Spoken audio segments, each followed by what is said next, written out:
So I know for sure that in a group this size, there are several of you that are walking into this room with a personal experience with suicide. Maybe one of you, at least, has lost someone you care about to suicide, a family member or a close friend. Maybe a few of you have walked shoulder to shoulder with people that you care about who've been fighting for their lives during this period of your life. And I would say at least one of you, if not more, has seriously considered suicide and possibly survived an attempt, just by the numbers. So I want to stop and honor that and pause and thank you. I am among those of you who have lost a loved one to suicide. This is my brother Carson. Carson was a 34-year-old businessman in Denver, Colorado with me. He moved out in the early 90s and launched a national insurance company as a young man in his mid-20s. And by all exterior accounts, my brother had everything that you would hope for. Beautiful wife, 2 children, beautiful homes, successful career. But behind that, exterior thing, my brother fought a lot of demons over the course of his adulthood. And no one knew. All he put out there, all everybody saw was this magical person, this person who really was very gifted in humor, in success in his business, and engaging with people. Now the difference often between suicide death and some other deaths is that suicide often takes people well before their time, in their 20s, 30s, 40s, even 50s, where they should have lived decades longer.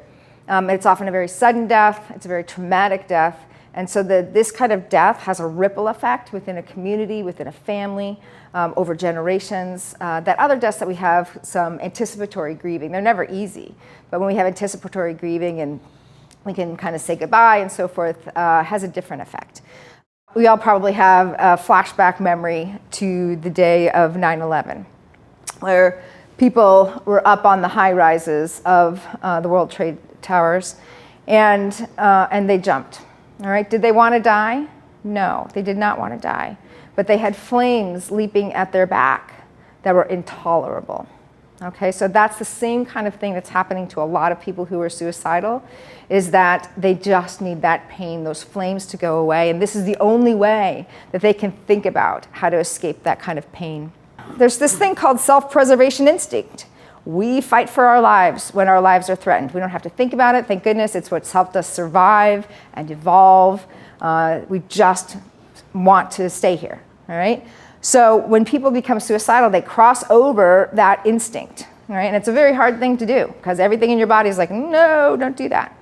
So who are the ones who have the ability to do that? What Thomas has labeled the acquired capacity to step over that self-preservation instinct. These are not cowards.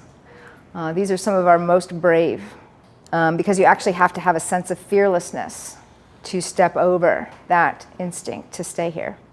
There's a lot of language around suicide that comes from a place of where we've primarily thought suicide as a sin or a crime, and there's all kinds of things that have kind of indirect implications.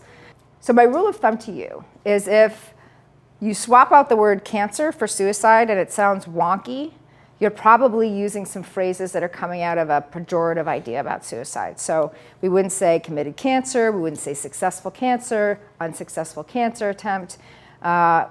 We wouldn't do any of that, but we would say died of cancer. All right, so just simplify it. We wouldn't say completed cancer, just simplify it, say die of cancer. Just say suicide death.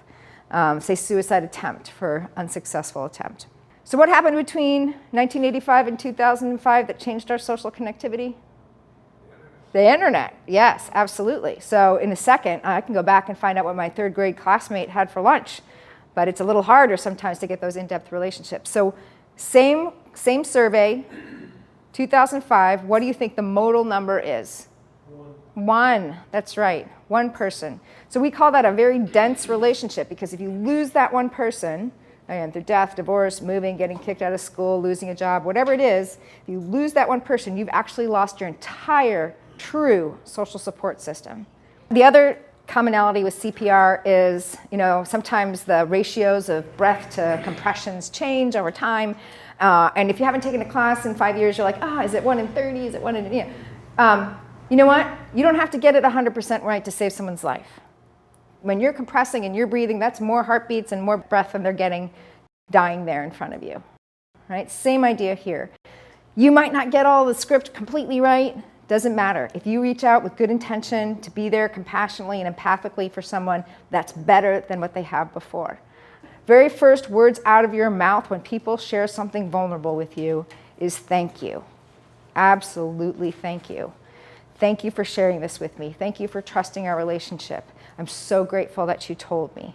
Okay, that starts the whole conversation off of, I'm not freaking out. I have gratitude that we have had this moment together.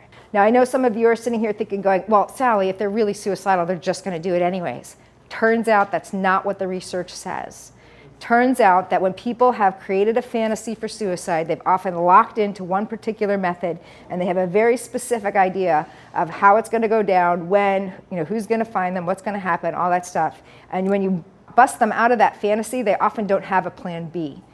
If you talk about suicide, you are lessening the likelihood that someone's dying by suicide if you do it in the way that I've talked to you about it, in a matter-of-fact way, with empathy and compassion, with I can connect you to resources. You're going to lessen the likelihood that suicide's going to happen. If you talk about it as you can get revenge on your family if you kill yourself, yeah, you might increase the likelihood. But nobody's going to do that in here, especially after this class. Do not be afraid to talk about suicide. It will absolutely save lives.